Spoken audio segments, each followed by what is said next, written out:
Boa noite a todos.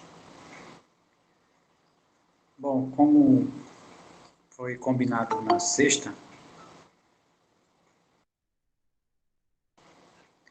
a gente vai dar continuidade à ideia de funções contínuas, né?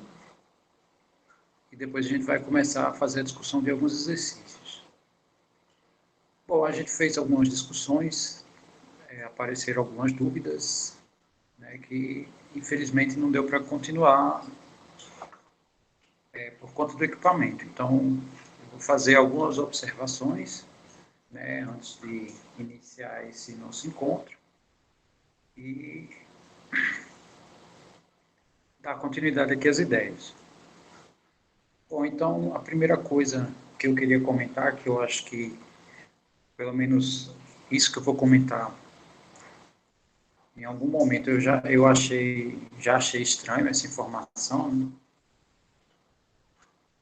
Mas eu vou fazer isso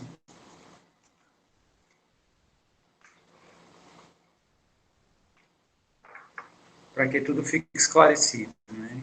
Eu acho que uma coisa que é muito esquisita é você verificar a continuidade em funções discretas, né? Isso eu fiz quando eu exibi aqui alguns gráficos e fiz umas perguntas, né? Ao fazer a leitura da definição da função contínua, né, eu coloquei alguns gráficos e fiz umas perguntas e não foi nem a nível de pegadinha, nem também eu fiquei triste ou chateado pelo fato de vocês terem errado graficamente, né? Pelo contrário, né? Como está no início, é o seguinte, eu considerar só uma função que tenha um único ponto. Tá? Eu vou fazer... Na aula anterior a gente já comentou isso, né? Então, sei lá, vamos supor que minha função f só tem esse ponto aqui, vamos supor que esse cara é A, esse cara é B. Então, é o único ponto que pertence a f. F, inclusive, pode ser descrito assim.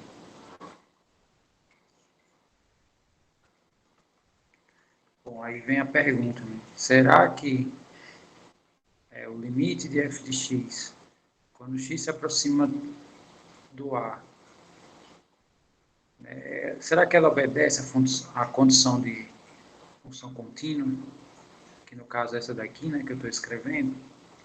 Bom, então, para a gente verificar isso, a melhor maneira é a gente abrir a definição e ver, né, se tem algum furo na definição.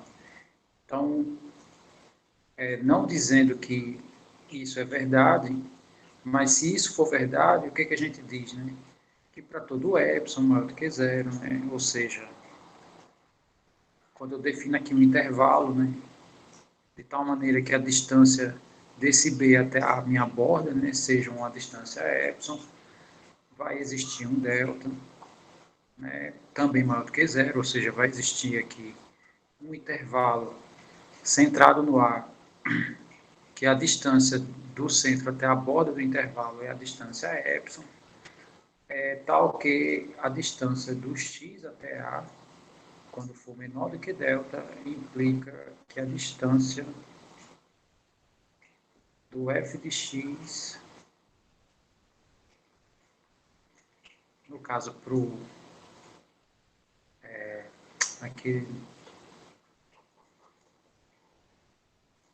f de b não, f de A. E a gente sabe que no caso é b, né? Ok. Mas quando eu escrevo, né? Quando eu escrevo f de A, eu estou só garantindo que o A pertence ao domínio. Ok. Então, essa ideia de aproximação aqui, esse x aqui, ele tem que ser um cara que pertence ao domínio, é a primeira coisa, né? E no limite, ele pode, esse x, ele pode ser A ou ele pode não ser A. Lógico que o nosso interesse maior é pegar essa segunda sempre, né? Essa daqui só no caso específico. Então, como a minha função só tem um único ponto, para o x pertencer ao domínio, nesse caso aqui, né, para esse caso aqui, só se o x for o A. Então, significa que esse limite aqui, como esse x tem que pertencer ao domínio, então isso vai ter que ser obrigatoriamente o próprio FA. É o que faz com que a função que só tem um ponto, ela seja contínua. Aí, se tiver outro ponto, né, quer dizer, o fato é idêntico, né, é a mesma coisa. Então, se ela é contínua num ponto, depois contínua no outro, consequentemente, ela é contínua em todos os pontos. Essa era a ideia, né, a primeira ideia que eu estava querendo passar, apesar de que esse não é o universo que a gente está trabalhando. Na verdade, eu estou só respondendo a pergunta do João, né? O João está perguntando se eu estou retomando, estou fazendo só os comentários adicionais a algumas coisas que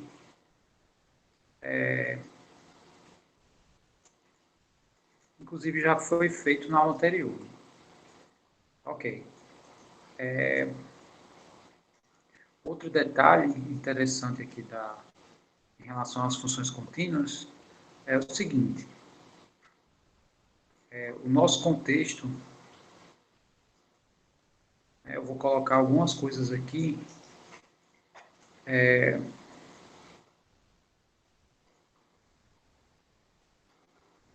que pode acontecer, né? Então, por exemplo, eu posso ter um caso desse, né, pegando de maneira bem simples, ou seja, o A ele pertence ao domínio, e no caso desse, quando o meu x se aproximar do A, né, minha função vai se aproximar do f de A. Né, isso olhando de uma maneira bem grosseira, né, sem precisar fazer avaliações criteriosas. Então, nesse caso aqui, é o nosso caso, né? A gente vai estudar, quer dizer, a gente está estudando funções em intervalos reais, né? E, quer dizer, intervalo já está subentendido que é dos reais. Né? A gente está estudando funções em intervalos, né? Então, se o A pertence ao domínio, né? Nessas condições aqui que eu estou apresentando a minha função, então ela é dita contínua, né? Aqui, o limite da minha função, né, ela vai ser exatamente o f de A. Né? Quando é que isso não acontece? Né? Então, por exemplo, um caso é quando não existe aqui, por exemplo, um caso desse aqui, a minha função ela não é contínua de cara. Por que ela não é contínua? Porque o A não pertence ao domínio. Né? Então, o f de A não existe. Ou o f de A pode ser outro valor, né? Que eu já comentei casos desses, inclusive na aula anterior. Né? Se eu posso simplesmente montar uma função com duas sentenças, onde um determinado ponto eu não quero que ele atinja determinado valor, né? E eu faço ele, sei lá, eu digo que, vamos assumir então outro valor. Então, esse caso aqui não tem continuidade, né? E o terceiro caso que já foi comentado na aula anterior, inclusive, foi um caso desse, né? Que numa função dessa também ela não tem condições de ser contínua, né? No caso, ela é contínua só por um lado. Isso a gente... Né, se aqui o ponto está fechado, porque aqui é exatamente o f do A, né? Não é nesse ponto, é nesse. Então, o que a gente observa? Né? A gente observa que se eu aproximar, se o meu x se aproxima do A, onde meus pontos são maiores do que A, ou seja, pelo lado direito, então isso aqui vai dar exatamente o f de A. E essa definição a gente já viu, né? Isso aqui é quando a nossa função é contínua só por um lado, no caso ela é contínua à direita. Tá? Então isso aqui mais ou menos foi o que a gente viu, né, na aula anterior. A gente também fez umas leituras aqui de definições. Né? Então, na verdade, o universo que a gente vai estar trabalhando é esse universo aqui. Né? A gente normalmente não explora muito no cálculo a ideia das funções discretas, né? No caso de domínio discreto, e sim de domínio de intervalos. E eu lembro que teve duas definições que ficaram dúvidas no ar. Né? Isso. Aí a ideia, né, por que ele só pode ser A? Só repetindo, né, reforçando, isso foi o comentário do Paulo. Né? É porque X tem que pertencer ao domínio, né? Só tem um cara aqui para o domínio. Então, quando eu faço ele se aproximar do A, ele só pode ser A, né? Porque só tem ele. Então, esse limite, de fato, ele vai ser exatamente o F do A. Ok, então, e outra,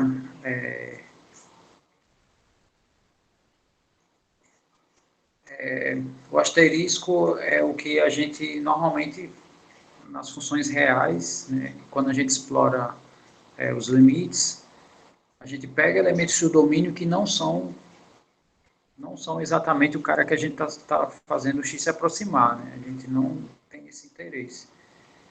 Mas aqui no caso discreto, eu só tenho esse cara como elemento de domínio, né? Por isso que eu tenho o asterisco, que para o nosso universo aqui é o que a gente faz, tá? E é o que a gente tem interesse. E outra, o x próximo de A, né, sendo o x do domínio, no caso o x só pode assumir um valor, no caso aqui vai ser o A. E a distância do A para A vai ser zero. E zero é menor do que o delta, no caso para qualquer delta, inclusive. E isso significa que esse x aqui só pode ser o A também, né? Então, aqui a distância do f de x por f de A também é zero. Né? Então, só anotando isso aqui vai dar zero, essa distância, né? E essa distância também vai dar zero. Não existe outros elementos de domínio próximos de A. Então, está tudo valendo, né? Para todo epsilon positivo, de fato, o epsilon vai ser maior do que zero. Vai existir também um delta positivo, o delta que é maior do que zero, tal que essas distâncias obedecem. Então, para as funções discretas estão, né, pelo menos aparentemente, tudo ok. Tá. Então, só fazendo a leitura que ficou a dúvida, né? A dúvida era, se eu não me engano, as definições 4 e 5. Né? A definição 4, ela especifica o que é ser contínuo à esquerda. Né? Aqui no exemplo eu especifiquei o caso de ser contínua pela direita. Então, nesse caso, aqui, por que ela não é contínua pela esquerda? Né? Porque se eu fizer o limite, né, com x se aproximando de A pela esquerda, ele vai estar se aproximando de um certo B aqui.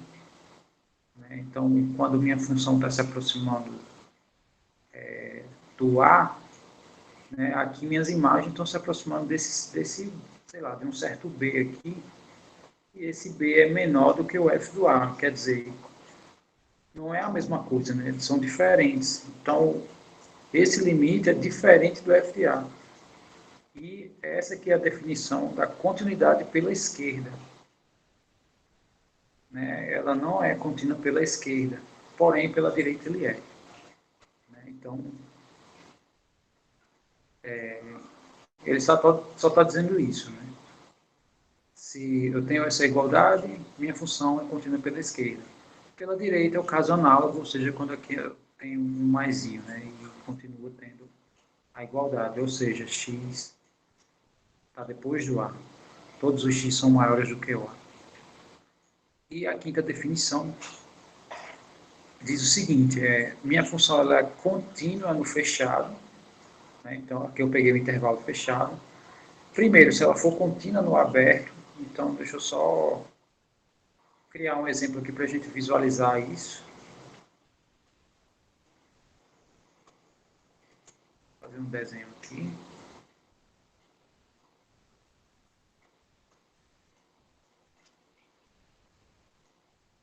Então, vamos supor uma função qualquer, que aqui o domínio é um intervalo fechado.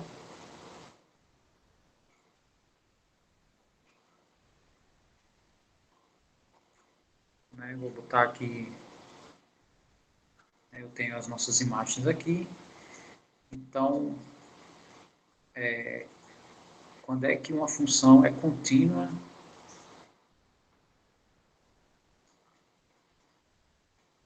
Aqui, e barra está significando para a gente intervalo fechado. Tá? Que é esse intervalo aqui que vai, sei lá, do A até B, aqui, fechado em ambos. Então, primeiro, né, isso aqui implica que, primeiro, f é contínua no aberto, é a primeira coisa, ou seja, se eu excluir esses dois pontos, ela vai ser contínua em todos os pontos.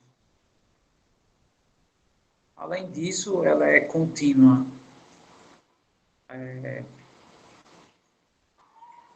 o limite quando x se aproxima do A pela direita, né?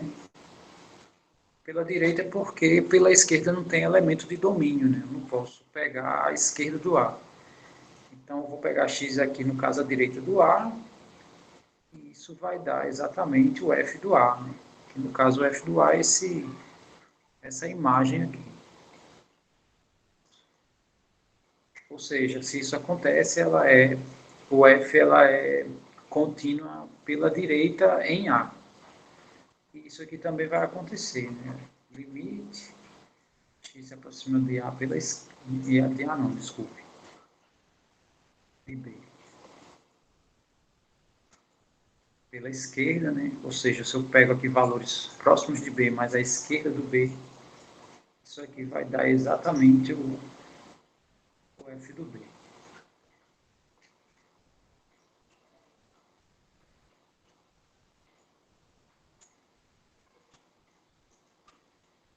Que é esse carinha aqui.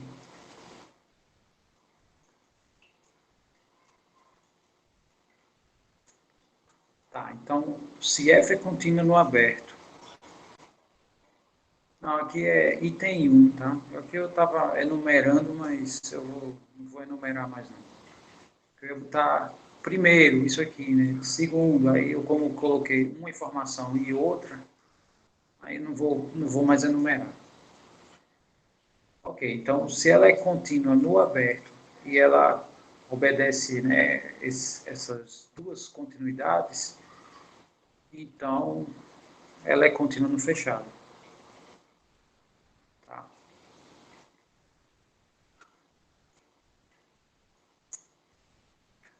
É isso que diz. Na verdade, o que eu disse é um pouco a extensão disso, né?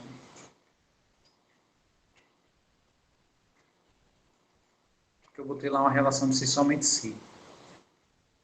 Ok.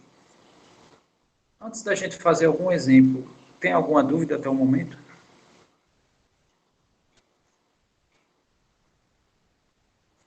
Ou até tudo que eu falei até o momento está tranquilo? Está tranquilo, né?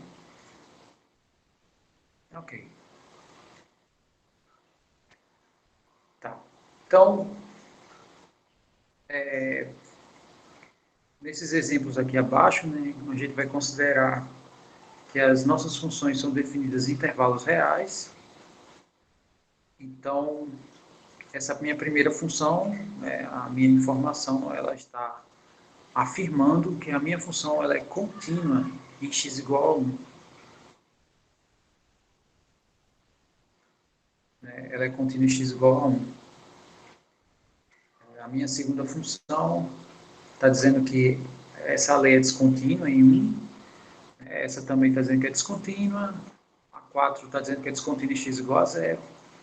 E essa aqui está dizendo que é descontínua em x igual a 1. Lembrando que o o fato da minha função ser descontínua em um, não significa que ela é descontínua em outros pontos. Tá? Então, sei lá, uma função ela pode ser contínua em todos os pontos, exceto nesse. Então, se eu tiro esse ponto da função, ela passa a ser contínua. Tá? Então, vamos verificar isso. Quer falar, João? Mas se o senhor está tirando um ponto da função, então quer dizer que o senhor está alterando o domínio dela, não? E nesse novo domínio ela é contínua. Mas aí vai ser outra função, no caso. Vai ser outra função. Beleza. O interessante dessa discussão é que uma coisa que a gente percebeu, né, assim, fazendo alguns comentários na aula anterior, é que tendo salto nas imagens é o que configura, né, isso quando meu domínio são em cima de intervalos, é o que configura a descontinuidade. Se, por exemplo, né, eu tiver uma função que ela é definida em dois intervalos, por exemplo, nesse intervalo tem função, aí aqui eu tenho um buraco, e nesse outro intervalo tem função, vamos fechar aqui os intervalos, suponha que é tudo fechado aqui, então, esse tipo de função que eu estou desenhando não configura a função descontínua. Tá? Salto no domínio não desconfigura a função contínua. Por exemplo, se eu apago esse ponto, se minha função h eu apagar esse ponto aqui, então ela passa a ser contínua. Tá? Mas é o que o João acabou de falar, né? A partir do momento que eu retiro, a função é outra. Tá? Quer dizer, são os mesmos pontos, exceto em um, né? Por isso que ele falou que é outra função. Então a gente só tem que observar se num determinado ponto, né, há um salto, né? Assim, falando de uma maneira grosseira, né? E geral. Ok. Então vamos ao primeiro exemplo. Então o primeiro exemplo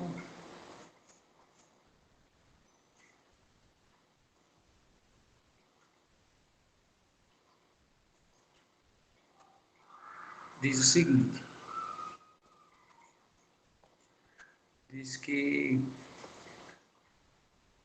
essa função aqui, com o domínio em algum intervalo real, ela é contínua em x igual a 1. Então, no caso, esse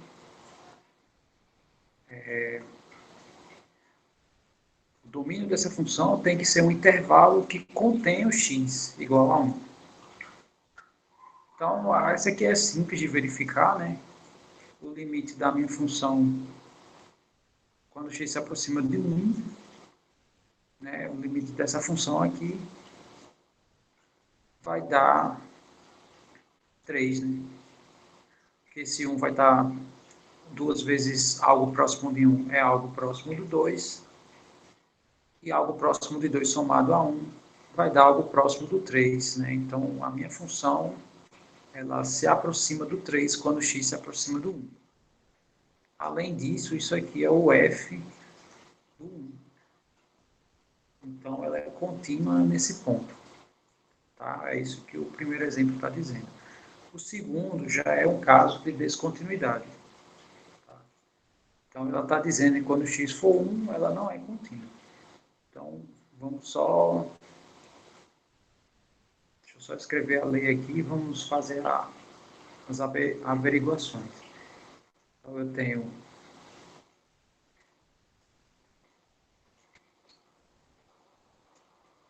2x mais 1,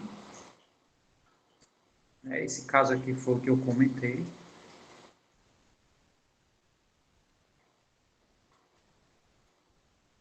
Então, nesse caso aqui, o limite a gente já fez, né?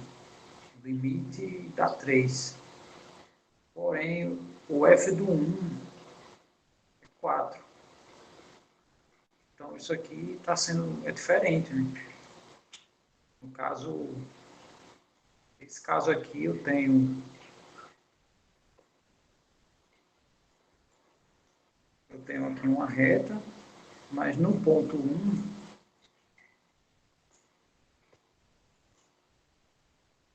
ao invés da minha imagem ser o 3, está dando um salto aqui. No caso, eu estou considerando como sendo 4.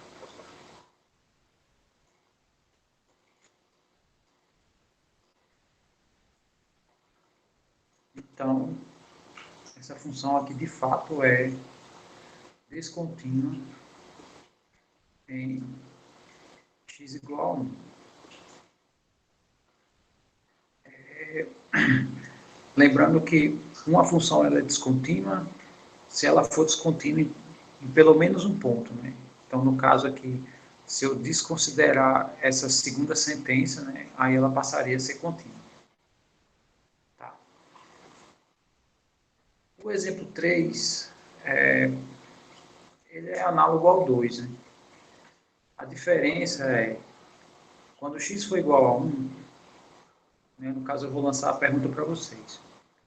Aí, o f do x, né, que a gente tem que fazer, tem que aplicar o x aqui em f. Então, eu aplico na função que está aqui na parte superior ou inferior?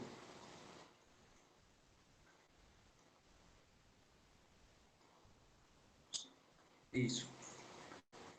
Então, é a primeira coisa, né? Segundo, quando aqui eu calcular os limites laterais, quando x for maior do que 1, os meus pontos estão à direita do 1. Então, para calcular o limite aqui nessa função aqui, eu tenho que calcular o limite pela direita. E esse aqui eu tenho que calcular o limite pela esquerda. E depois ver se o f do 1 é igual, né, se os três têm o mesmo valor. Se os três tiverem o mesmo valor, tanto o f do 1 quanto esses limites laterais que eu acabei de mencionar, aí ela seria contínua em x igual a 1. De fato, essa minha função ela tem cara que é contínua só de um lado. Né? Então, é o que configura a descontinuidade dela. Deixa eu só exibir, né? Já que eu comentei tudo isso. Vou fazer aqui bem rápido.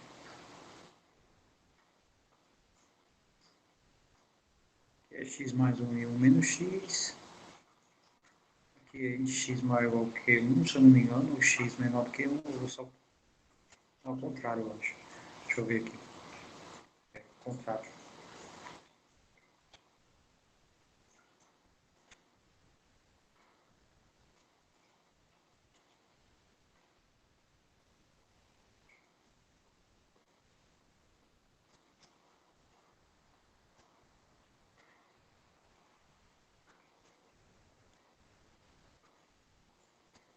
Então, aqui a ideia é, para calcular o limite da minha função, né, em cada lado, como ela é regida por leis diferentes, então, obrigatoriamente, eu tenho que aplicar os limites laterais.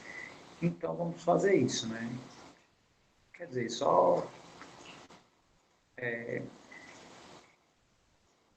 Tá, se eu aplicar o limite pela esquerda, no caso, eu vou aplicar aqui a função superior, né?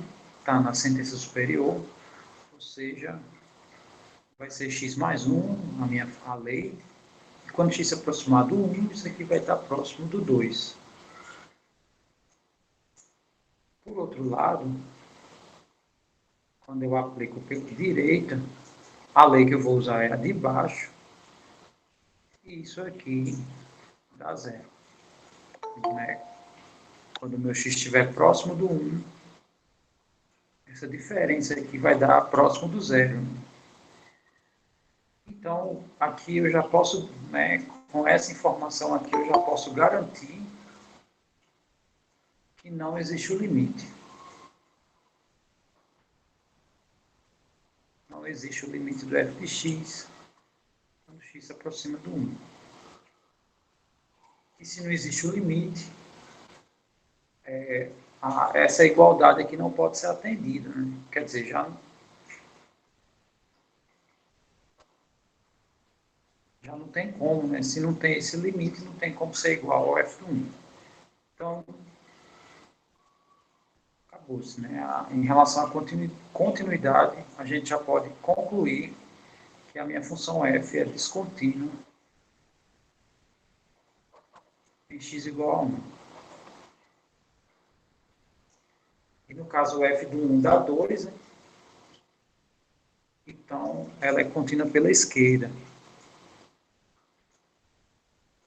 Tá? O que está acontecendo aqui é isso aqui, né? É o limite da minha função.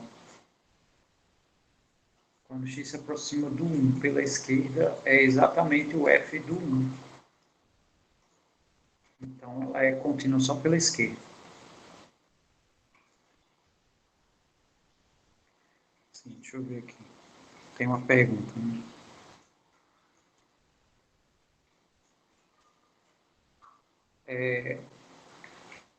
Por causa do teorema, né? O teorema da unicidade dos limites via limites laterais. É isso aqui, ó. O limite de uma função, né, ela existe somente se os laterais derem o mesmo valor.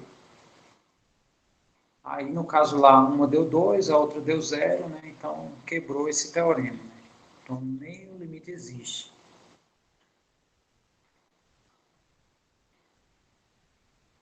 Então, de fato, ela é descontínua. Né? Quando eu falo descontínua de forma geral, eu estou considerando os dois lados, simultaneamente. Tá. Esse 4 aqui, ele está dizendo que essa função é descontínua, porque, na verdade, essa função aqui, ela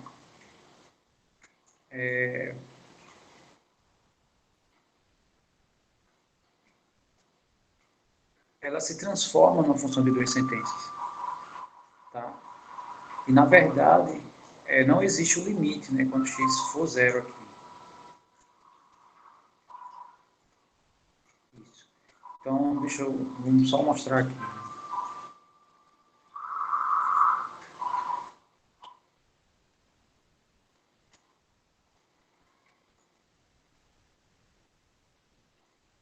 Então, por exemplo, eu tenho o 4, eu tenho f de x igual a módulo de x sobre x. Né? O que a gente sabe? Que, considerando o módulo, isso aqui vai ser x sobre x. Se o x for maior do que 0, ou igual, quer dizer, igual já não dá, né? Quer dizer, por hora eu vou deixar assim. E isso vai ser menos x sobre x, se x for menor do que 0. Aqui eu só fiz aplicar a definição do módulo para o numerador. O denominador só fiz repetir. Ok, então, aplicando aqui fazendo as divisões, né? Então, isso aqui vai dar 1 ou menos 1. Né? Então, como aqui são constantes, nas constantes, aí eu posso considerar, no caso, 0 ou maior do que 0. Tá? Por hora, nessa divisão aqui, eu não posso fazer essa consideração, porque matematicamente é indeterminada. Né? Mas aí, depois que eu divido, essa função eu posso estender, né, para o 0. Essa daqui, só com as constantes. Ok. Então, aqui, o fato de eu ter incluído o 0, né, porque ao pé da letra eu não posso mais incluir o 0, né, aqui. Porque 0 sobre 0 é indeterminado. Né? Então, quer dizer, já tem duas razões aqui fortes para o limite, quer dizer, para não ser contínuo. Né? Primeiro, Primeiro fato é que o limite, quando x se aproxima do zero, aqui eu também recaio nos limites laterais, né? Porque se for pela direita, eu tenho que usar a função aqui da sentença superior, no caso a função constante 1. Isso aqui vai ser 1. E se for pela esquerda, eu tenho que usar a função constante menos 1. E de fato isso dá menos 1, né? Porque o limite da constante é a própria. Então, com essas duas afirmações, eu já posso garantir que não existe o limite. Se não existe o limite, então a minha função não pode ser contínua. E outra coisa, né? O x não pode estar no domínio da minha função aqui. Tudo isso por causa desse denominador. Ou seja, não existe o f do zero. Então,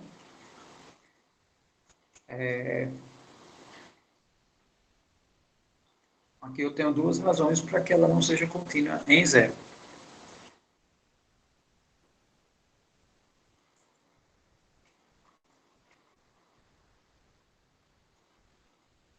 Não, respondendo a pergunta do João Pedro, né? Então, aqui é determinado. O que não é determinado é aqui. Quando x for igual a zero, né, isso aqui não é determinado. Então, significa que se não é determinado nesse ponto, né, eu já tenho uma razão para dizer que ela é descontínua. Aí a segunda razão é essa. Aqui, como eu tenho duas sentenças, né, em torno do zero, eu não tenho uma única lei, eu tenho duas. Então, eu fiz aqui o estudo dos limites laterais para concluir o limite geral, né? O limite geral aqui é em função dos limites laterais. E deram valores distintos.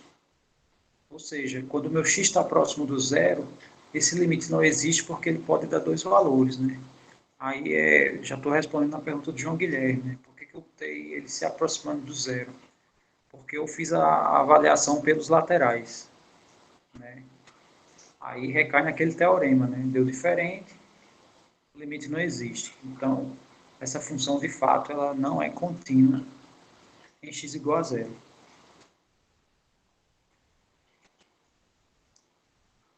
Ok. E essa também, né? Essa é uma função descontínua em x igual a 1. Qual é a razão, né? Porque o x igual a 1 não pode estar nesse domínio. Se o meu x for 1, isso aqui vai dar indeterminado, para x igual a 1. Então, ele não pode estar no domínio. Se ele não pode estar no domínio, então não existe o f do 1. E se não existe o f do 1, então, né, não existe, ela não pode ser contínua. Isso, né? A gente pode calcular o limite, né? Inclusive, a gente já calculou limites de funções desse tipo.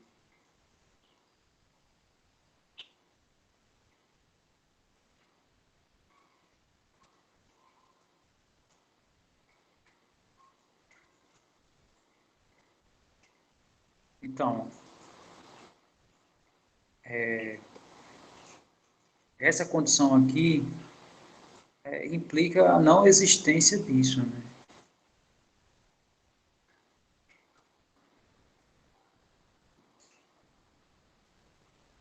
Então, se não existe o f do 1, isso aqui não pode acontecer.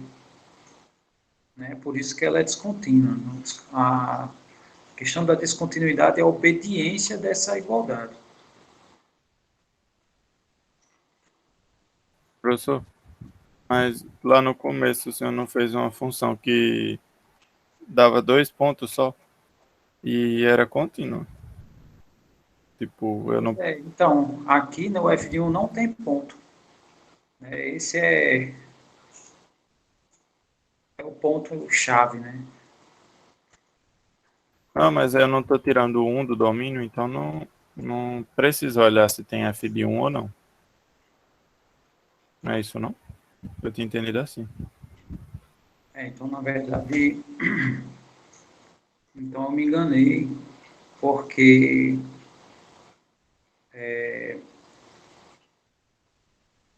então eu tenho que rever isso que eu falei, porque de fato, né? Deixa eu só ver aqui. No caso desse aqui, eu tenho que a minha função eu estou tirando um elemento do domínio, então ela não pode ser contínua, porque ela não pode obedecer essa igualdade. Ela não pode obedecer essa igualdade. Eu possuo aqui os laterais, mas eu não possuo o F. Então, isso aqui, como não pode acontecer, né? Então, de fato, ela é descontínua. E eu, no caso, estou me corrigindo, né? Pronto. Nessa função que o senhor desenhou aí, você está considerando que o 1 está no domínio dessa função ou não? Ele não está, aqui está aberto. O 1 não está aqui, não. Aqui está aberto também. Quer dizer, não tem elemento aqui.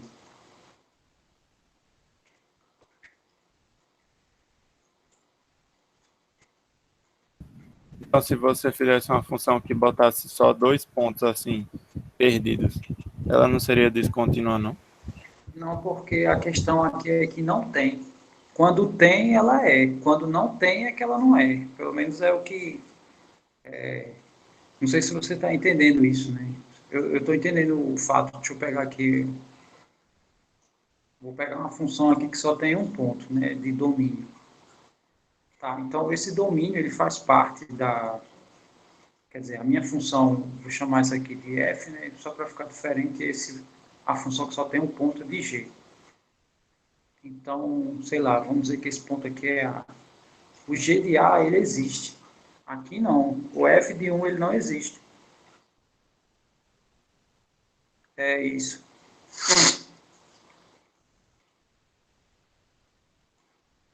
Mas se o senhor fizesse ali, tipo, um ponto no eixo do X, um ponto B,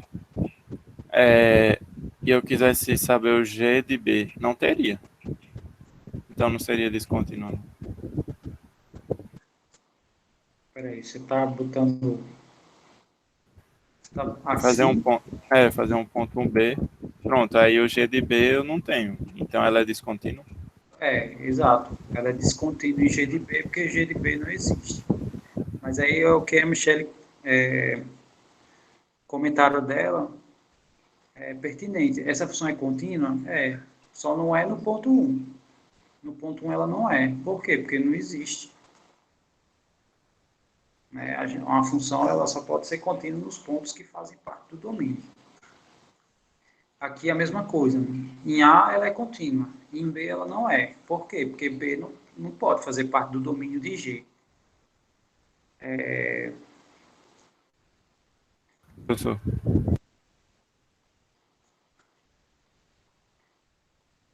Pode falar. Mas antes de eu botar esse ponto B, a função como um todo, essa função G, ela era contínua ou ela só era contínua no ponto A? Na verdade, se a função G só tiver esse ponto, você pode dizer que ela é contínua. Por quê? Porque ela é contínua em todos os pontos de seu domínio. E o A, como é o único ponto do domínio, então ela é contínua. Todos os pontos que não fazem parte do domínio, ela vai ser descontínua, né? No caso, não tem como ser contínua, já que não está no domínio. Mas o que eu não estou entendendo, é porque, tipo, essa F aí, todos os pontos do domínio, ela tem o F de X, né? Porque o 1 ele não está no domínio, então por que que ela não é contínua? Isso que eu não estou entendendo, esse 1, sabe? Não, ela é contínua, menos no 1. Mas se ela tem um, tem um ponto que não é contínuo, então ela toda não já é descontínua, não? Não, não, porque é o seguinte, a gente diz, ó, a função f, ela é contínua, mas aqui a gente está avaliando no ponto 1. Mas como o ponto 1 não está no domínio, então eu digo que ela é descontínua em 1, porque não faz parte do domínio, né? A razão é essa. Mas ela é contínua. Em todos os outros pontos do domínio dela, ela vai ser contínua. Na verdade, essa função ela é contínua, a f. Porém, ela não pode ser no 1, porque não faz parte do seu domínio. Então, toda vez que... Porque aqui a gente está fazendo essa avaliação de continuidade e descontinuidade nos pontos que ele determina. Então, por exemplo, essa função aqui que você criou aqui, você pegou um ponto que faz parte do domínio do G e pegou um ponto que não faz. Aí eu pergunto, G é contínuo em B? A resposta, não. Por quê? Porque B não faz parte do domínio. Mas ela é contínua? É. Nos elementos do seu domínio ela é contínua, que no caso é só o A. Tá? Bom, tem algumas perguntas aqui, deixa eu ir respondendo as perguntas. O Paulo Andrade perguntou, professor, mas eu não posso sair da indeterminação algébrica N. Né? No caso, o que ele está dizendo é o seguinte, ele está perguntando se ele pode reescrever isso, fazendo a divisão, né? Se ele pode fazer a divisão e escrever o F com essa nova lei. Pode. Ele pode fazer isso, desde que ele tire os pontos que tornam ela descontínuos. Porque quando ele faz a divisão, né, se a gente fizer a divisão, a gente não vai ter mais nenhum problema em substituir o x igual a 1. Porém, essa fração ela foi construída para excluir o 1. Então, se ele quer reescrever essa lei, desde que ele, né, identifique que esse ponto aqui não faz parte do domínio. Tá? Não sei se todo mundo entendeu a resposta da pergunta do Paulo. Inclusive, ele já colocou aqui, né? A minha função a função do exemplo 14.5 vai ficar com essa lei aqui, né? X mais 1. Mas aí o domínio da f é formado, sei lá, x pertencente a, sei lá, um intervalo, né, de domínio menos o 1. Né? Porque aquela primeira lei excluiu ele. Poder pode, mas aí você já tem que assumir isso, né? Que o domínio 1 não está lá.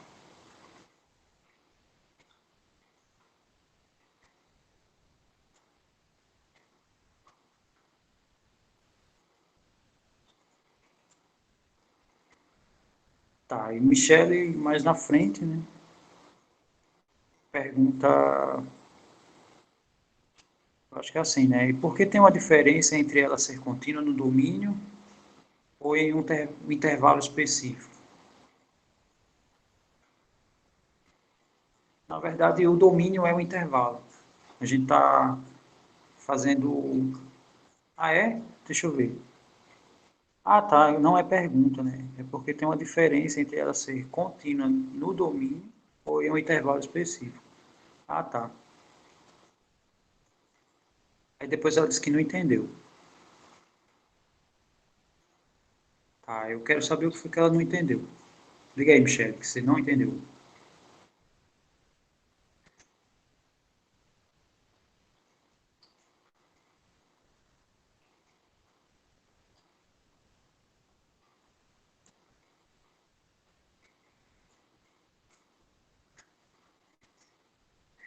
no caso, para essa função aqui, para essa lei,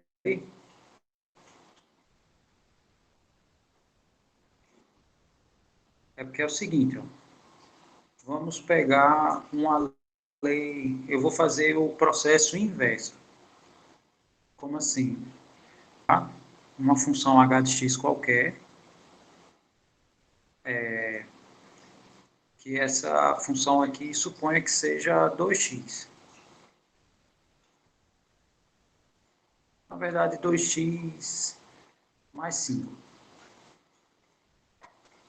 Então tá, essa é uma função linear, que o domínio pode ser todos os reais, né? Não tem problema a aplicação de qualquer real aqui, sempre o resultado vai ser um número real.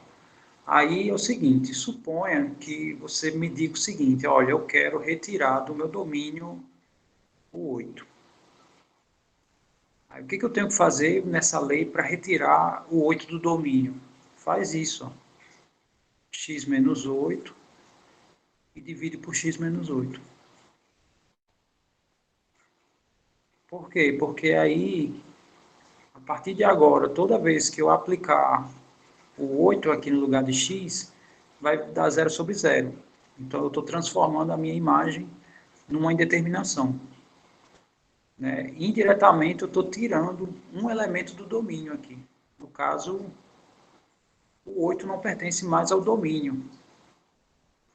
Aí, o que o Paulo estava perguntando? Ele estava perguntando se o quociente dessa função aqui, né, no caso,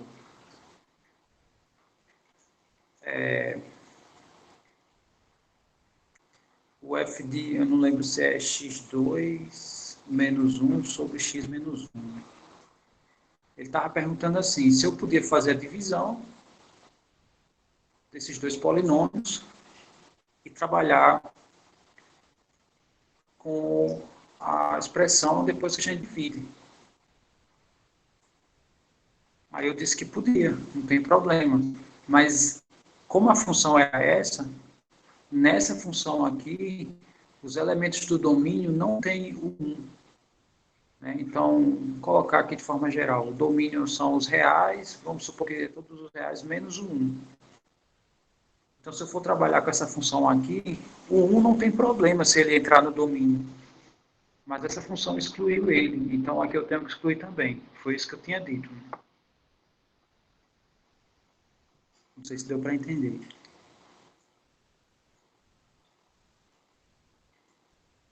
Né? Porque se ele estava fora, eu só fiz uma conta, eu não posso inserir ele. Isso aqui já foi definido por essa.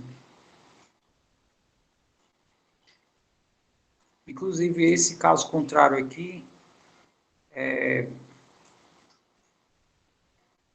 se a gente fizer assim, ó, 2 vezes 8 dá 16, né?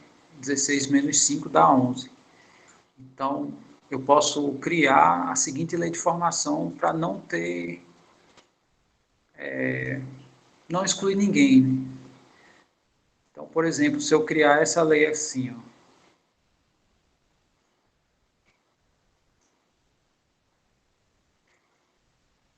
o que eu acabei de fazer foi só tornar a minha função um pouco mais complicada, né? Mas no fim das contas é essa daqui. Por quê? Porque quando x for 8, vai dar exatamente a imagem quando eu divido.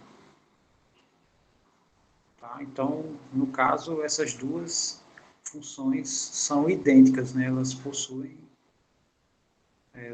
todos os pontos, né?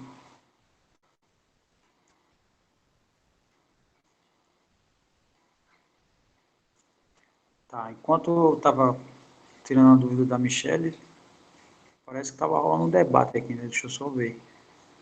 Primeiro começou com a pergunta de João Guilherme. Professor, e naqueles casos que eu tenho um salto para um ponto, né? A função como um todo é descontínua? Aí Michelle botou é. Por quê? Porque se uma função é descontínua em um ponto do domínio, você já pode dizer que ela é descontínua. Tá? Por exemplo, você pode dizer assim, sim, mas aqui a gente viu que essa f é descontínua em 1.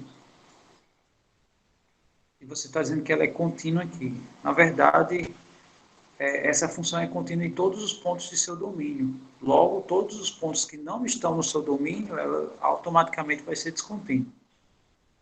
E a função dos saltos, né, a função que gera saltos,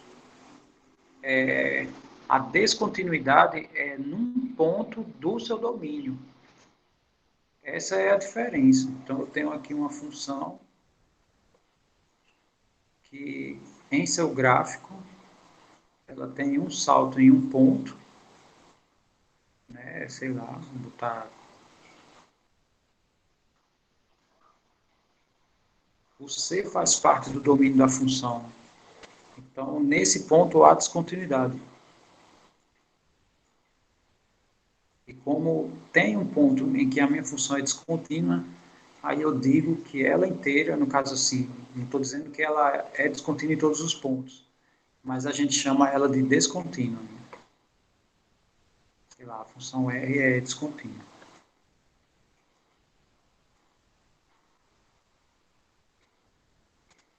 Aí o Paulo colocou em relação à continuidade à direita ou à esquerda.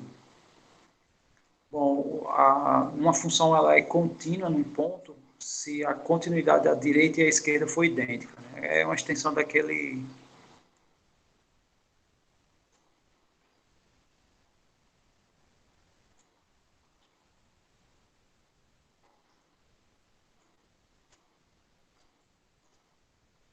Uma extensão daquele teorema, né?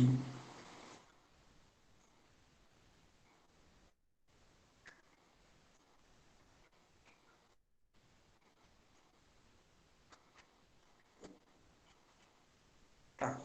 Tá claro para todo mundo ou ainda tem alguma dúvida?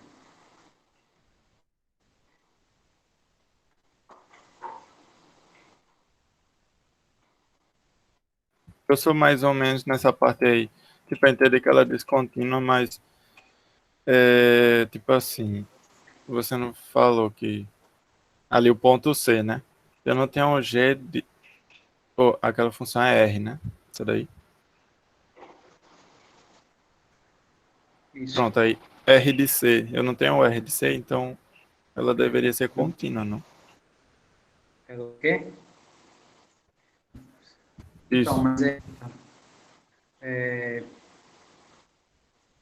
mas na verdade é porque aqui não existe limite aqui. Então, o que fura aqui é isso, não existe limite em R de x quando x se aproxima do C. Por quê? Porque nesse caso eu preciso calcular os laterais.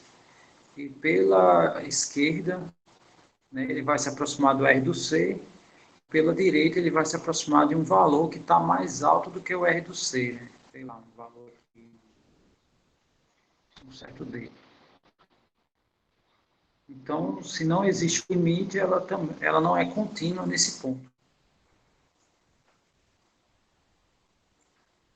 Deu para entender a ideia?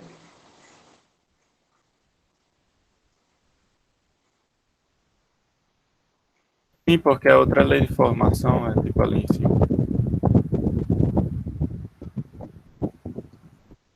Não entendi. Porque nessa linha que vai para a esquerda, ela, essa daí, ela tem uma lei de formação e ela de cima tem outra. Aí é por isso É que... isso. É isso, Ah, isso. entendi. Agora, tem casos que, eu comentei isso na aula anterior, tem casos que você tem leis distintas,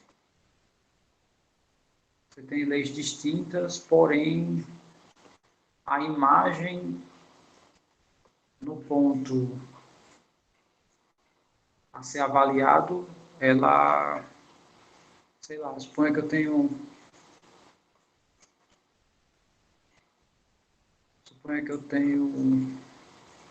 uma reta até o ponto 2, por exemplo, e uma parábola a partir desse ponto, né? Quando a imagem das duas funções coincidem, aí ela é. Aqui eu tenho duas leis, né? Eu tenho um F1, uma sentença F1 antes do 2, eu tenho uma sentença aqui F2 depois do 2, sendo que aqui está coincidindo, nesse caso não. Né? Essa outra é contínua, né? Isso. A que você fez agora. Da parábola. Essa última que o senhor fez, ela é contínua, né? Aqui é. Sim, entendi. Então. Porque se eu fizer os laterais aqui obrigatoriamente tem que fazer os laterais. Então o limite vai para 2 e o F dele, né, no caso também dá. Aí eu tenho que só ver onde é que eu abro, né, porque eu tenho que abrir uma das duas. Então, sei lá, eu tiro aqui no F1, no F2, não sei.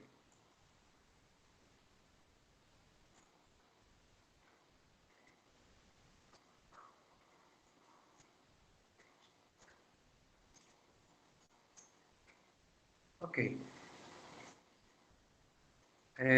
Tá, e tem os teoremas, né, que a gente trabalha essa questão em relação à composição. Né? Então, na verdade, tem aqui uma definição antes. Né? Então, vamos só fazer a leitura aqui rapidão. Né? O teorema abaixo é relacionado com a continuidade de uma função que é definida como uma operação de duas contínuas. Então, o que ele tá dizendo? Né? Que se eu tiver duas leis, né, que são contínuas em A, então, se eu opero o F com G, e a operação pode ser qualquer uma das básicas, né? Se eu somar, se eu subtrair, multiplicar ou dividir as funções que são contínuas em A, ela vai continuar sendo contínua em A. Tá?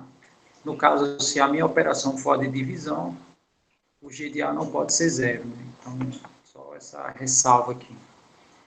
Mas é isso que essa definição quer dizer.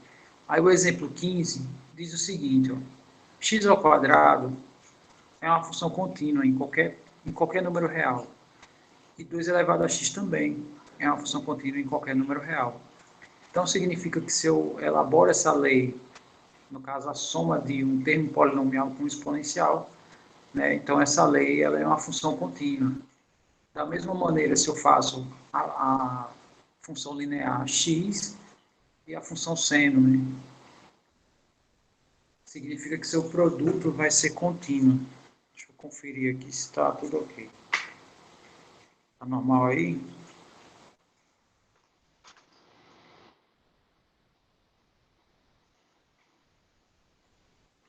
Aqui parece que não tem nenhum problema.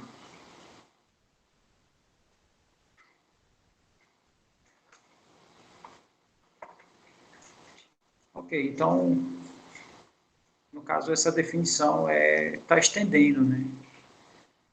Composições de contínuos, através de qualquer operação dessa, vai gerar contínuos.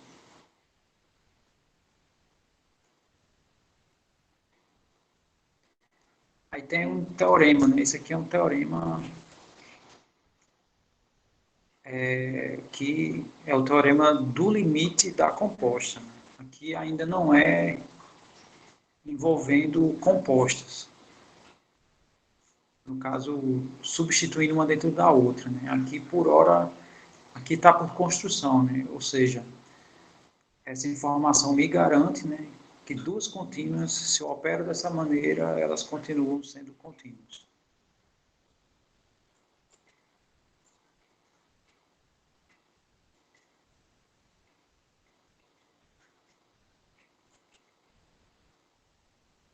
O Alisson está falando que o layout está estranho. Está estranho ainda?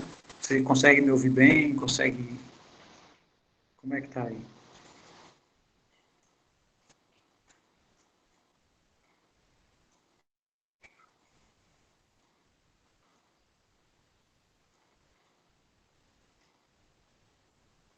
Ok, agora, né? Está normal, né?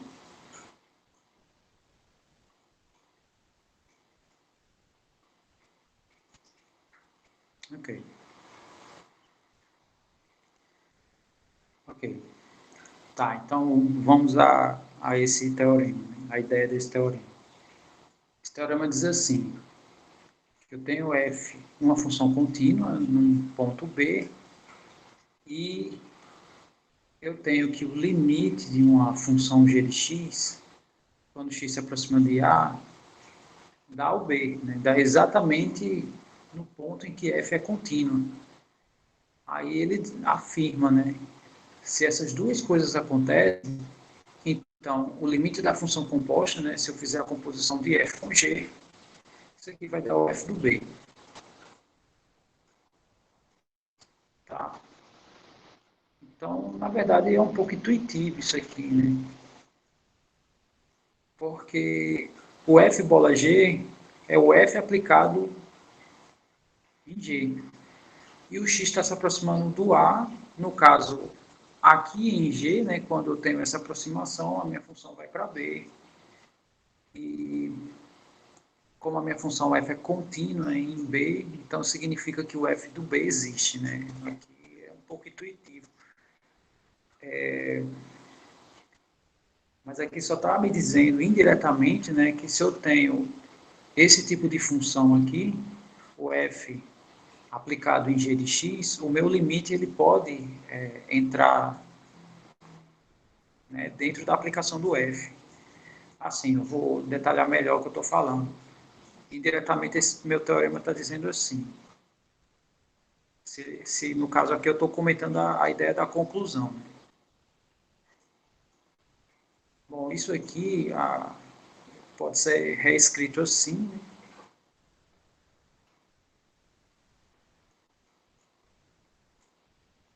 E, na verdade, o que ele está me garantindo é que esse limite pode ser reescrito assim.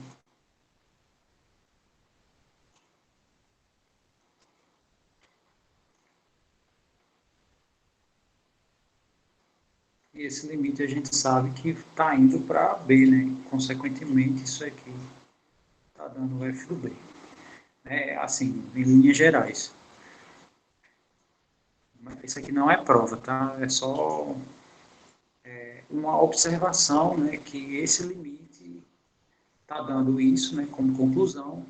E esses passos intermediários, né? É o que indiretamente são possibilidades aqui dentro da minha conta.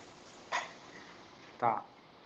A ideia da prova desse teorema, né, eu tenho que coletar as informações. A primeira, ele diz que f é contínuo em B e esse limite ele existe. Né? Então, vamos escrever isso.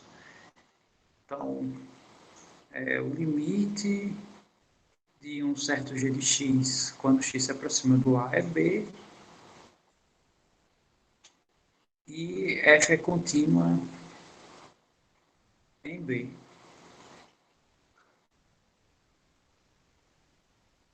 E essa igualdade aqui está me garantindo que a composta, né, ela é contínua em B.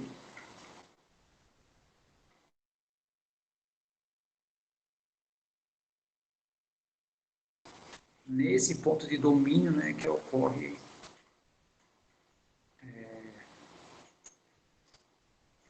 não, não posso dizer isso não, porque seria se fosse f de A, tá? Tá ok.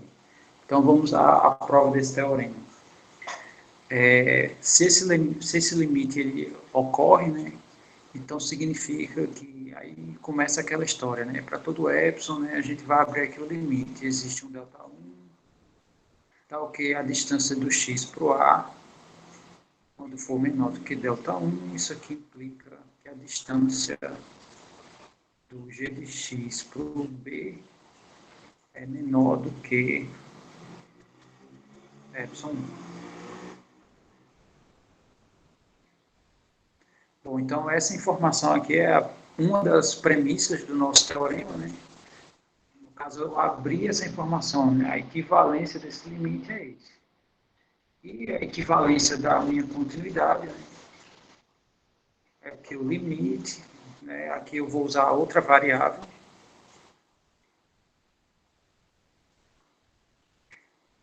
Foi?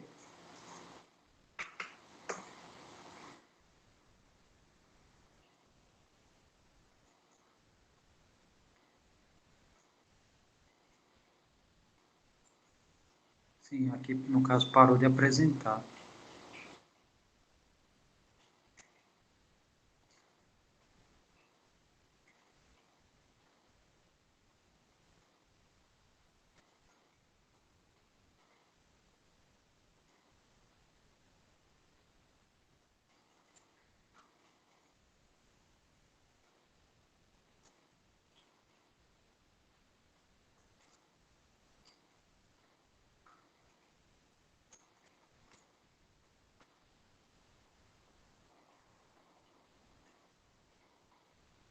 Só um minuto, gente.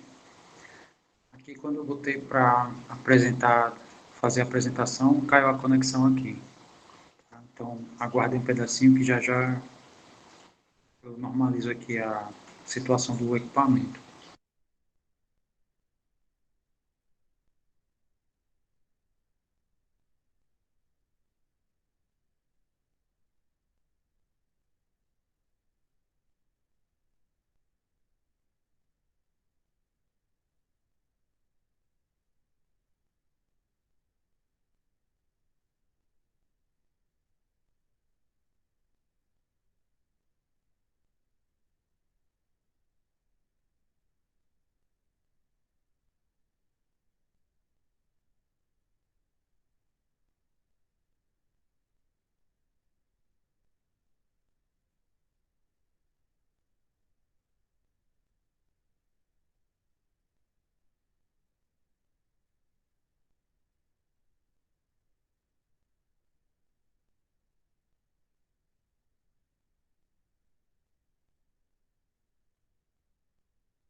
Pessoal, eu não sei o que está acontecendo não aqui, mas toda vez que eu coloco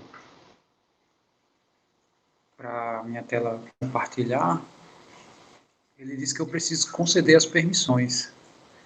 Aí eu vou lá nas configurações e já está concedido isso, né?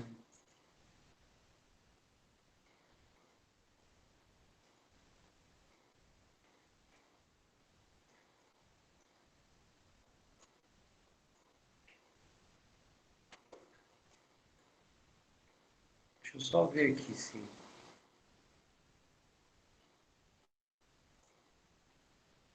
ele não deixa eu exibir a minha tela. Eu não sei o que é.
Deu certo.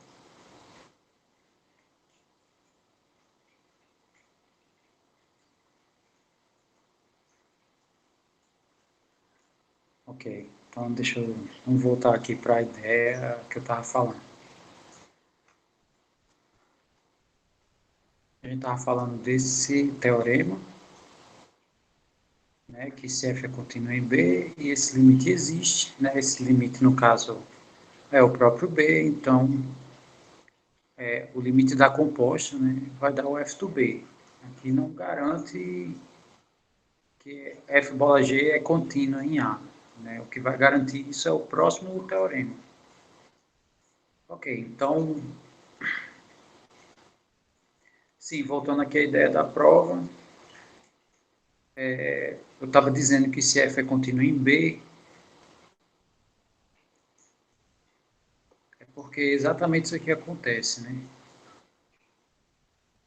Quando T, eu estou chamando T para não usar x, tá? Já que o meu T está indo para B, no caso o x está indo para A, né? E o g de x aqui está indo para B. Né? Então eu vou chamar essa variável auxiliar T ou y, bem, bom, enfim. Então isso aqui vai ser f de T igual a o f do B. Tá, isso aqui, se a gente for fazer a equivalência, né, já que há um limite, fazendo toda essa reescrita, a gente vai ter que, para todo epsilon2 maior do que zero, existe um delta 2 também maior do que zero. Então, que quando a distância do t para o b é menor do que o delta 2, isso aqui implica que a distância do f de t para o f de b é menor do que ε2. Então,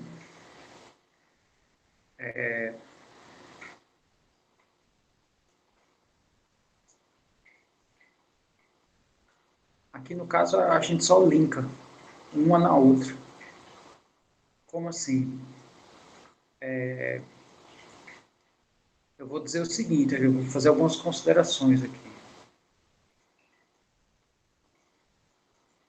Então, o que eu vou considerar? Que meu t é g de x. Então, significa que esse t aqui é o mesmo que o g de x.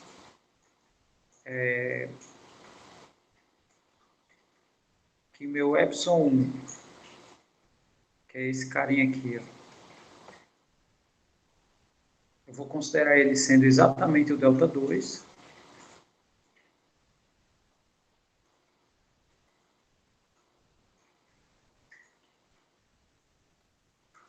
E eu acho que só.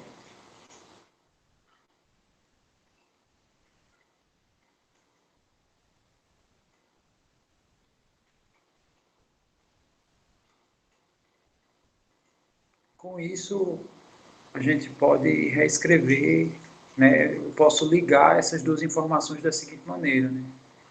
Para todo ε2 vai existir um ΔH1 e ΔH2, ambos maiores do que zero. Tá? Esse ΔH2 é exatamente esse ε1, que é considerado para a primeira definição. Tá ok. Quando a distância do meu x para o A for menor do que meu ΔH1, né? Isso aqui é da primeira definição, isso aqui vai implicar que a distância do g de x para o B vai ser menor do que o meu ΔH2, né? Então, até o momento que eu escrevi, foi a definição do meu limite aqui em cima, né? E em contrapartida, como eu estou considerando que o t é o g de x, então, na verdade, isso aqui é meu g de x, então, o que isso significa, né? Que a distância, né? Essa distância, quando ela é menor do que ΔH2, isso aqui implica que a distância do f de g de x, que no caso é o meu t, né? Ó, t é g de x, então quando eu joguei ele aqui para o g de b, isso vai ser menor do que ε2. Aí, por transitividade, né? Quando x está próximo do A, o f do g de x está próximo do g de b. Desculpa, é o f de b, né? Aqui é f de b.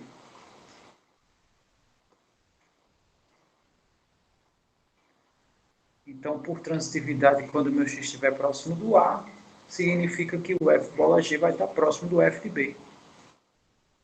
Tá? Então,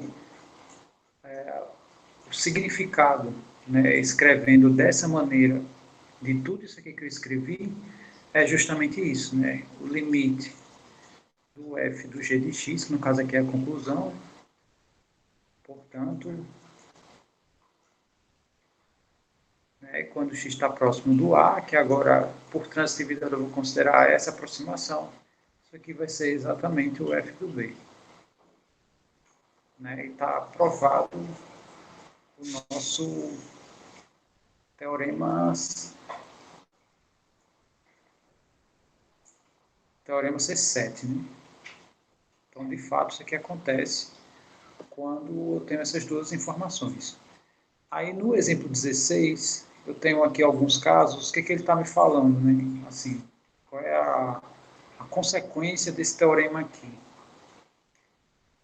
Significa que aqui, aqui, por exemplo, esse caso segundo aqui, eu tenho 2 elevado a alguém, né? E 2 elevado a alguma coisa é uma função contínua, né? A função exponencial ela é contínua.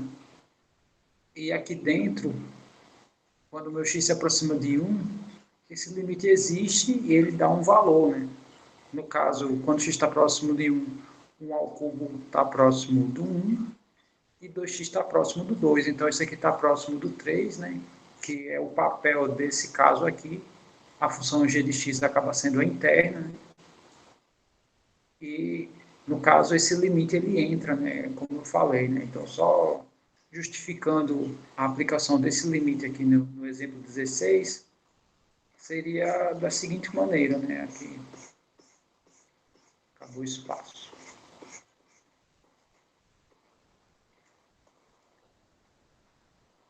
Então, o exemplo 16 é o seguinte: limite de 2 elevado a x3 mais 2x, quando x se aproxima do 1, de acordo com o teorema, isso aqui eu posso dizer que é 2 elevado ao limite, né, de x3 mais 2x.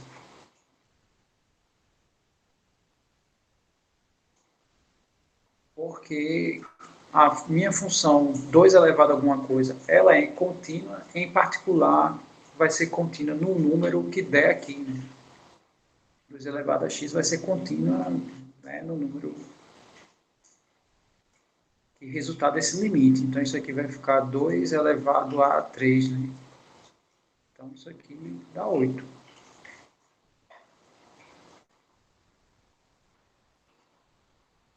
Ou seja, se eu calculasse esse limite separado, então esse limite eu poderia dizer que é 2 elevado ao limite que deu aqui, né? Que é 8. Então, essa é a ideia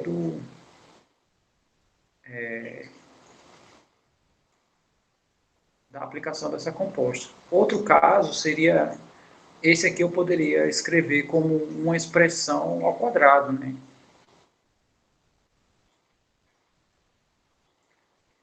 Então, esse caso aqui, x indo para zero, de seno ao quadrado de x sobre x ao quadrado, aqui tem duas maneiras de exibir, né, porque que de fato isso aqui dá 1. Uma das maneiras seria essa, né? Seria escrever e depois, né, faria a distribuição aqui dos limites aqui nos produtos, né, mas aí não entraria nesse último teorema que eu comentei, e o outro seria esse, né, um outro caminho aplicando esse último teorema mencionado seria escrever assim, ó.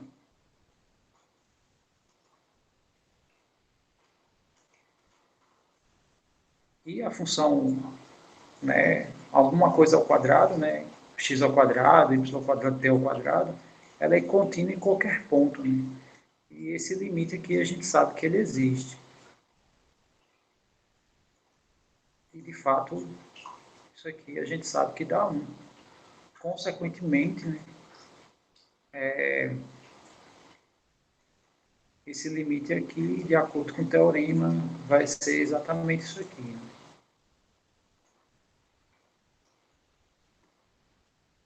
Então, isso vai ser 1 ao quadrado, que é 1. Então, essa seria a ideia, né, da aplicação do teorema. Aí, só para fechar, eu sei que o tempo está estouradíssimo. Estouradíssimo não, falta 2 minutos. Aqui segue a mesma ideia, né? Então, se eu aplicar o x aqui, isso aqui vai dar menos 4. Né? Aqui vai zerar, fica 4 dividido por menos 1, dá menos 4. Né?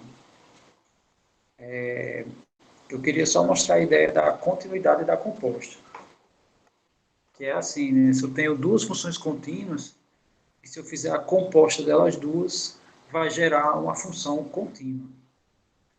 Então, veja, G é contínuo em A, F é contínuo em G de A. Então, vamos só escrever isso. Só para a gente encerrar esse conteúdo e na próxima aula a gente só resolve alguns exemplos e já vai direto para esses exemplos finais, no caso, né? E já vai para os exercícios. Então,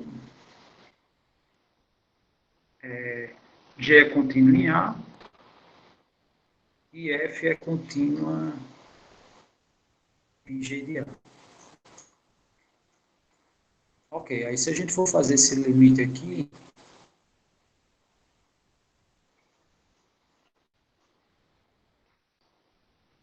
para ver se isso dá o f do g de A, pelo teorema anterior, como essa função aqui é contínua, então significa que esse limite é isso aqui, ó, vai dar o f, né, no caso o limite, ele entra aqui dentro do domínio, né, da minha função f. Então isso aqui vai ser o f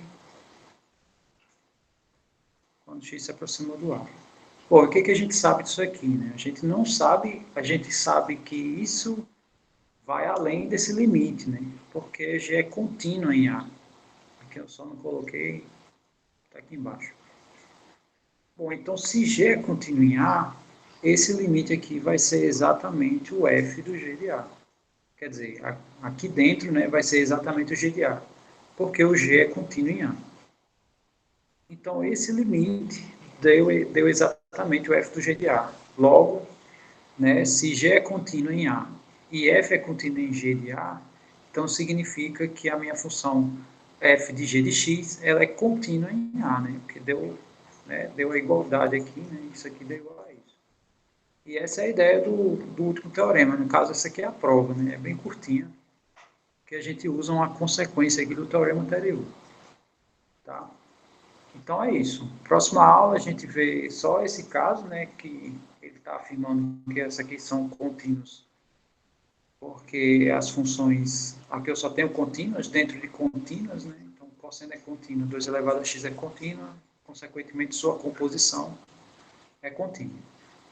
Tá, então com isso, né, aqui não era só a nível de comentário mesmo, esse exemplo 17, né, não é para fazer muita conta. Próxima aula, né, na quarta-feira, a gente já começa desse exercício 1. Tá? Então, vão tentando, quem não tentou, né, quem está tentando, tenta fazer até o máximo que puder, e quarta-feira a gente começa a discutir. Tá ok?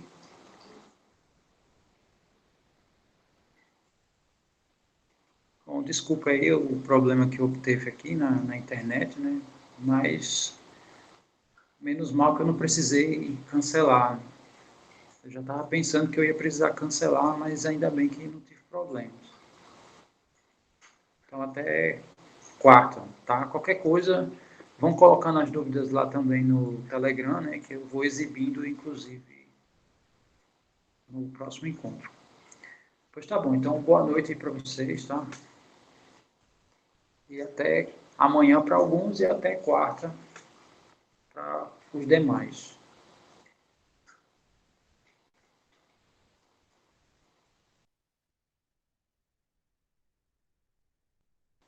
Até, Lucas. Valeu, Alisson. Até quarta.